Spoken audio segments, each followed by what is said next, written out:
Fico muito feliz de estar aqui, principalmente por um convite que o Gustavo faz para a gente no lançamento desse primeiro volume, que não é só uma análise da obra passada, mas da obra futura. Eu acho que está todo mundo vivendo esse desafio hoje, ninguém sabe o que vai ser o futuro, e eu nem estou falando daqui a 50 anos, a gente está falando daqui a 5. E eu acho que é um momento de inquietação, é um momento, de fato, de reflexão. E, às vezes, olhar para trás traz um pouco dessa... esse sentido começa a ficar um pouco mais claro, né, do que a gente pode buscar daqui para frente. A arquitetura certamente tem ótimas respostas para o futuro. A gente já vê os próprios espaços sendo usados de uma maneira muito diferente do que eles vinham sendo usados até alguns anos atrás. Eu acho que isso, por si só, já é uma grande reflexão para arquitetos e para qualquer pessoa, né, que se relacione com espaços construídos, ou seja, qualquer pessoa mesmo.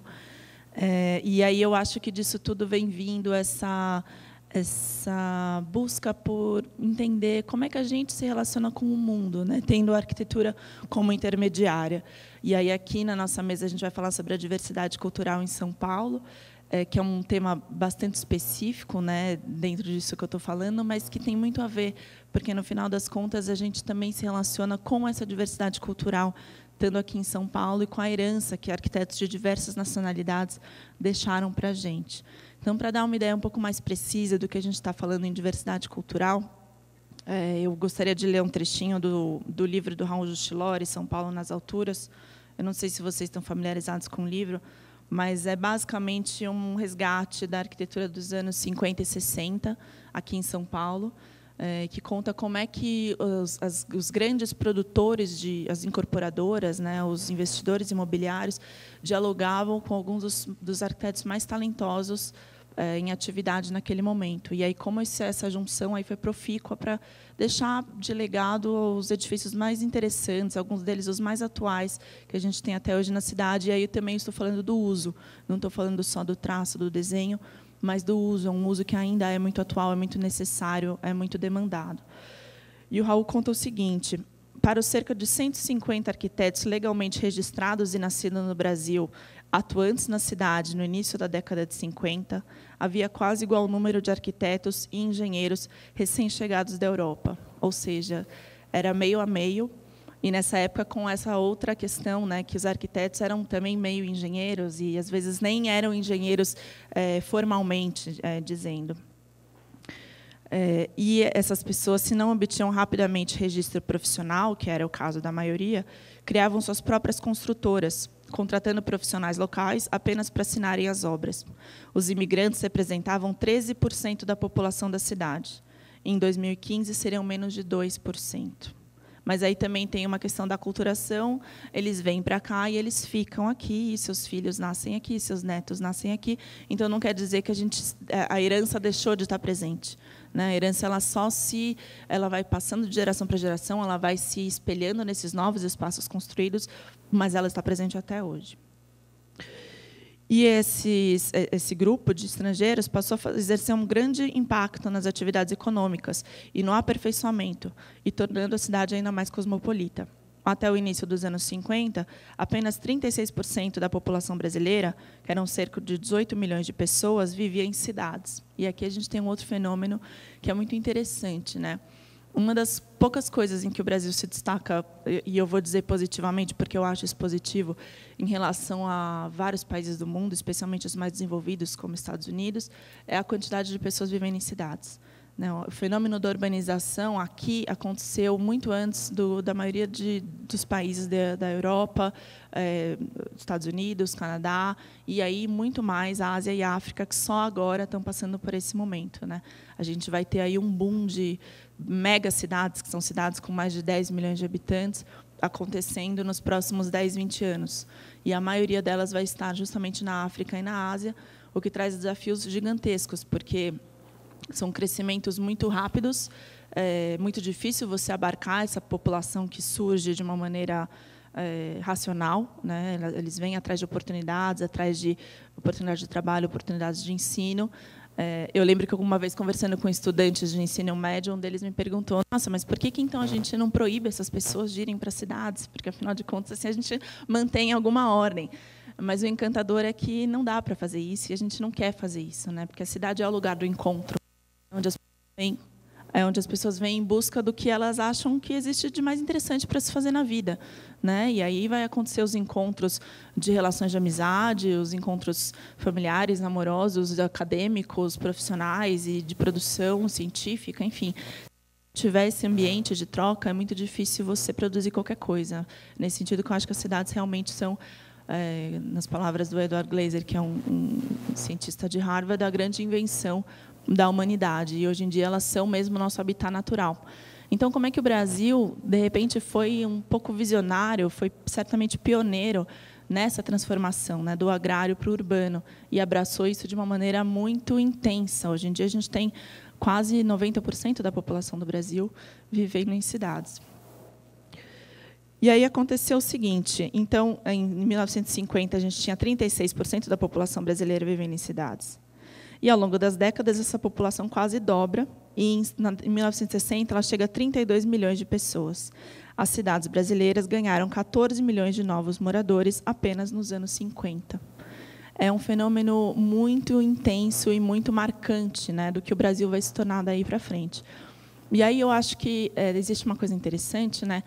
Quando a gente pensa no trabalho do Gustavo e quando a gente pensa em como ele se insere, né, nesse contexto nacional, Minas Gerais é paisagem, né? Por definição, Minas Gerais é paisagem, é montanha.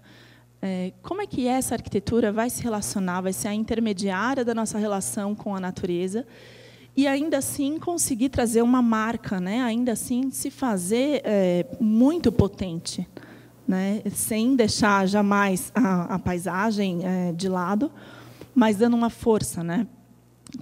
Tornando isso uma linguagem. E aí é muito interessante também essa reflexão de arquitetura, é uma palavra também, né? A arquitetura não deixa de ser um texto, não deixa de ser uma história que vai sendo narrada através dessas gerações, através desses arquitetos, através desses traços, e de como eles dialogam numa conversa, como o Luiz Antônio escreveu, com a paisagem. E essa paisagem vai se transformando e vai se urbanizando. E aí a gente tem, então, um Brasil que estava polarizado entre Rio e São Paulo. E aí Minas começa a exercer um certo protagonismo. A gente tem Juscelino chegando.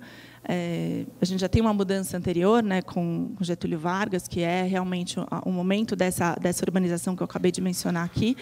Mas aí Juscelino traz o desenvolvimento para o interior, de fato, né? E aí, de repente, Brasília acaba sendo um espelho de Minas, né? Nesse sentido de ocupar o interior do Brasil, de ocupar de uma nova maneira, que não era o que estava sendo feito em São Paulo, não era o que já tinha sido feito no Rio, né? O Rio já tinha uma herança de capital, um outro contexto, também muito forte de paisagem, mas num outro contexto.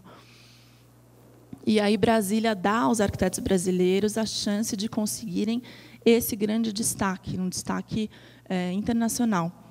E aí também São Paulo, trazendo, assim, dando esse espaço de trabalho aos imigrantes, também se destaca da mesma forma, né? Você começa a ter aqui uma produção muito interessante. Você tem a Lina Bobardi, você tem Franz Repp, você tem Rino Leve, você tem Maria Bardelli, até alguns que nem são tão conhecidos, mas que certamente deixaram marcas que todo mundo conhece, né? Quem nunca passeou na Galeria do Rock, né? Quem nunca foi até o centro da cidade, até o Edifício Itália, o Hilton. Você tem uma herança, e até quando o Niemeyer abraça, né, os traços e tal, o quanto disso também não é uma influência desses imigrantes que já vinham trabalhando aqui. E, no final, isso tudo é o Brasil, né? A gente é essa troca, não só em São Paulo, mas de uma maneira muito mais ampla. E aí o que eu acho interessante também nessa conversa é que a gente tem um espelho nas artes. O Gustavo, com a relação dele com a Amilcar, traz isso muito forte, né? A sensibilidade dele em lidar com essa leitura espacial que as artes plásticas proporcionam, e também com a música. Eu não sei quantos de vocês ouviram recentemente os trabalhos, as músicas do Clube da Esquina, que se formou em Minas e que fala muito de Minas e que hoje é muito universal, né? Existe uma versão que eu acredito que o Clube da Esquina são os Beatles brasileiros, Os Beatles não surgiram em Londres, eles surgiram em Liverpool, eles não estavam no centro, eles estavam mais afastados daquele que era a grande metrópole cosmopolita. E o Clube da Esquina, da mesma forma, ele vai se formar, não é no Rio, não é em São Paulo, é em Minas. E que, tirando esse caldo, consegue trazer esse diálogo com a paisagem de novo, essa coisa espacial que a música deles traz. Sempre parece que você está no momento de caminhar, no momento de descobrir lugares. E isso também vai se refletindo na arquitetura, e a arquitetura também bebendo dessa fonte, né? O Gustavo depois pode até contar um pouquinho mais, eu adoraria ouvir, sobre como essa relação também vai mutuamente alimentando o trabalho um do outro, né? E aí a gente também tem mais uma área em que o Brasil se destaca no exterior, que é a música, né? A gente, desde a Bossa Nova, já tinha os olhos de maioria das estrelas aí, voltadas à criatividade brasileira. O próprio João Gilberto, que foi embora há pouco tempo, deixou essa marca muito forte, mas não parou aí, né? A coisa foi num crescente, e Minas deixou essa marca. Minas deixou essa marca muito forte, e no momento em que o tropicalismo era a grande cultura ali, a grande onda que tinha se formado, e eles conseguiram, de uma maneira muito delicada, mas muito firme ao mesmo tempo, não fazer parte disso, deixar a sua marca e mostrar uma outra cena, uma outra paisagem, até uma outra cultura, se a gente quiser usar essa expressão, tão rica quanto, né? E tão urbana quanto. Isso é muito bonito. Você conseguir dar sonoridade a um momento de transformação urbana que já vinha acontecendo no mundo inteiro, né? Nesse momento, a gente tinha uma expansão já das cidades, de cidades grandes, já desenvolvidas. Os Beatles são o estopim disso, mas depois você tem uma série de bandas, o próprio rock, né? Depende dessa cena urbana para se alimentar, para sobreviver. E aí eu acho que esse caldo todo vai se tornando muito rico até a gente chegar no momento em que a gente está hoje, que é um momento em que a gente não sabe muito bem qual é a onda, né? A gente estava falando aqui das ondas, do momento da urbanização e tal. É muito difícil hoje em dia você falar em uma onda, porque as coisas são múltiplas e elas estão acontecendo ao mesmo tempo, né? A gente tem um problema de gerenciamento do nosso próprio tempo, né? Que é muito sério. A gente parece que quanto mais as coisas ficam fáceis, tecnologicamente falando, menos tempo a gente tem, né? Um paradoxo muito cruel. E que, com certeza, ele vai se manifestar na criatividade, né? Ele já tem se manifestado na criatividade. Essa sensação de que a gente tem que estar sempre trabalhando, sempre produzindo, que a gente não pode ter um tempo para se relacionar com as coisas, se relacionar com o espaço, com as artes, né? E o quanto a gente também não perde por deixar de viver esses momentos, né? O quanto que talvez a gente se voltar para esses grandes pilares, esses grandes eixos da nossa cultura, também não ajudaria a gente a atravessar esse momento e encontrar respostas tão ou mais interessantes do que as que foram dadas até aqui. E eu acho que esse olhar para o futuro que é o nosso grande desafio, eu acho que é o nosso grande momento mesmo. E essa coisa do quanto o interior ainda é forte, né? A gente fala no Brasil urbanizado, mas a gente tem poucas cidades realmente grandes. Mas as cidades pequenas e médias, elas são milhares, né? E é essa realidade que a gente tem que estar atento quando a gente pensa no Brasil urbanizado. E como é que essas pessoas vivem? Como elas vão consumir cultura? Elas consomem cultura? Elas têm momentos de lazer, a educação? Como isso é feito?